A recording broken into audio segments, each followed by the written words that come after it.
Okay, so I was gonna put these out faster. I filmed episode 2 the day after I finished editing episode 1, but it's been a week since then because I got distracted and I did something that I would recommend no one ever do. I reinstalled Metal Gear Solid V: The Phantom Pain.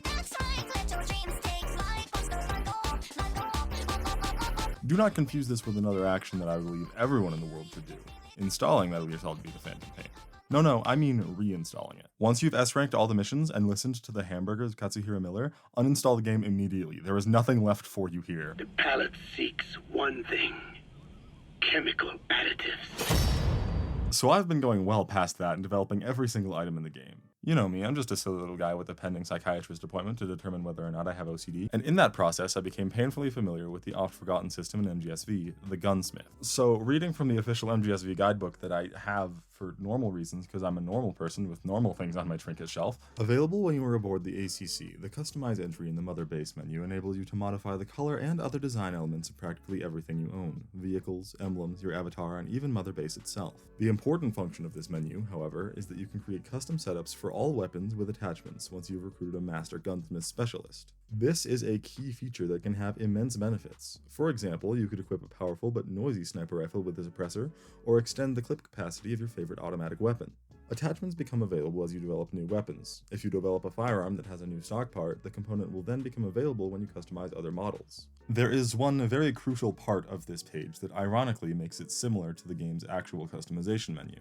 It's after the game's actual guide concludes where most people wouldn't be able to find it, even though it's described as one of the crucial mechanics. The Gunsmith menu is fairly straightforward. You choose the base of the gun, which is one of the items you've developed in the game's development menu, and then, depending on what that gun allows you to mess with, you can mess with all other parts of the gun, including the barrel, muzzle accessory, stock, magazine, side attachment, other side attachment, and underbarrel attachment. Each of these is of varying levels of importance. Muzzle literally changes nothing. There are no stat changes no matter which muzzle you attach, which is why I'll begin by saying that this is a deeply fetishistic level of detail, and believe me, I should know, Kojima and I often operate on the same level with these things. What do you mean that could be misinterpreted? And, additionally, what were you thinking? A surprising amount of playtime in MGSV is spent in convoluted menus, which helps the game's narrative, while also making it play differently to most people who experience it, because most people don't want to play games in Microsoft Excel. As a prequel, we're supposed to see how Big Boss goes from being the heroic, beloved, open socialist revolutionary he was in MGS3 and Peace Walker,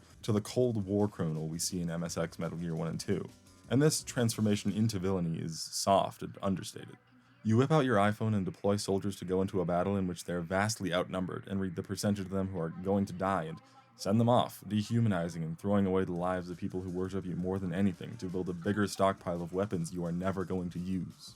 Counterpoint, how many of you know what the combat deployment menu is, and how many of you used it more than once or twice in your entire playthrough? Because I know I never touched this thing until I found out the last blueprint was locked behind it, and I know you probably didn't either. And when did you ever open the relationships menu? Literally ever.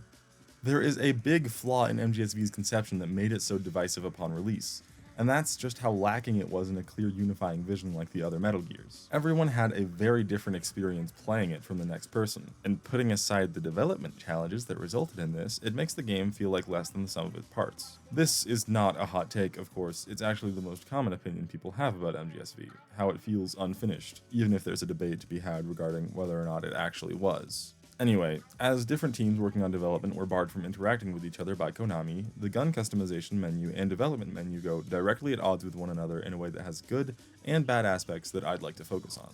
To begin, how to unlock the Gunsmith menu. Okay, so I have the guidebook again. Side ops in MGSV are viewed as ways to get money. If there's a side op that has a purpose beyond that, it is either highlighted in yellow or said explicitly in the game, except for one very specific case. Of the 157 side ops in the game, only one of them has a gameplay impact that is not explicitly stated in a cutscene or required for the game's progression. That side op is extract the legendary gunsmith yet again, because it is the third in a row where you extract the legendary gunsmith who is capable of enabling the customization menu. The way that side ops become unlocked is equally esoteric to everything else in the game, and the guidebook is here to save us. You cannot have more than one side op available in each region of the map at any given time, and if the player could theoretically have multiple side ops, the one that is chosen is the one with the highest priority. The first part of the legendary gunsmith quest is available after beating mission 13, and is available in Northwest Africa with a priority of 4. To the game's credit, this is the highest level of priority for any side op in Africa Northwest, excluding the main storyline. meaning that extracting the legendary Gunsmith will be available to most players if they so choose to do a side op without being required to by the game.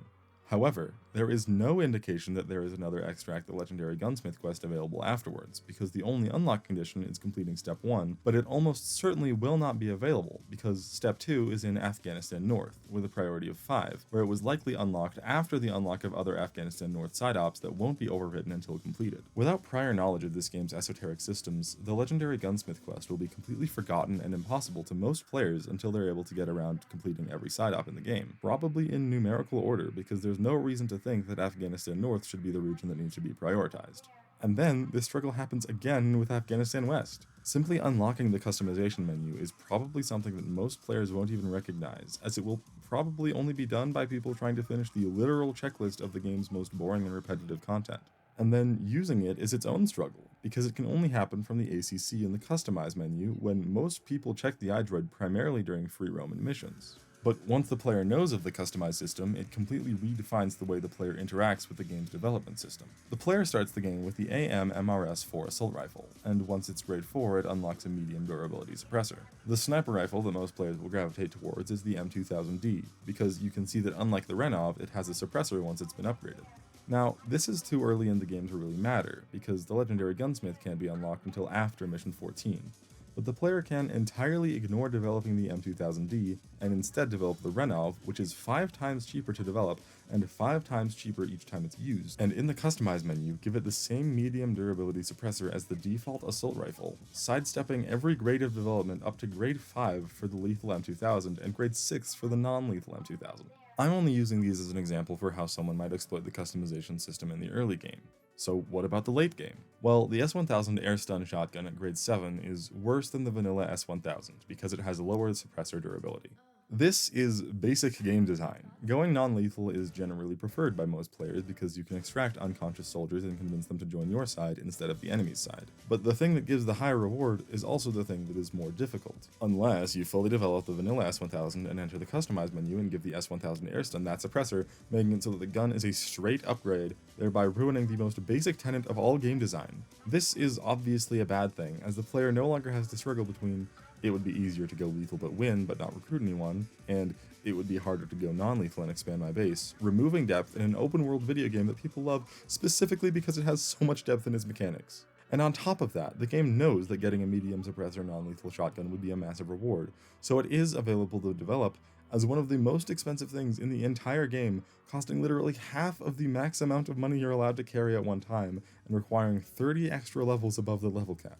But it has literally no advantage over the grade 7 one at all because of the Gunsmith system. However, this is also a good thing, because it makes the player feel like there's depth. This is a meaningless choice, but it can feel like a puzzle.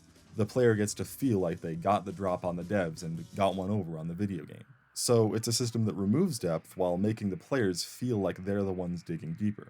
However, there is one thing I need to focus on. The player just developed the S1000 even though they were never planning on using it. That is, in its own way, a system where the player has to think and pick and choose to craft their own favorite gun. For instance, I wanted my assault rifle to have a 100 round magazine. I was able to see that the AM-MRS-4 used the bullet caliber 5.56. So I looked at the other weapons using the same base weapon platform of AM-MRS and saw the AM-MRS-4LS, which no player in their right mind would ever use because it had a weaker suppressor than the vanilla MRS-4, but upgrading it to grade 5 gave me the 100 round drum part to customize my weapon however I pleased.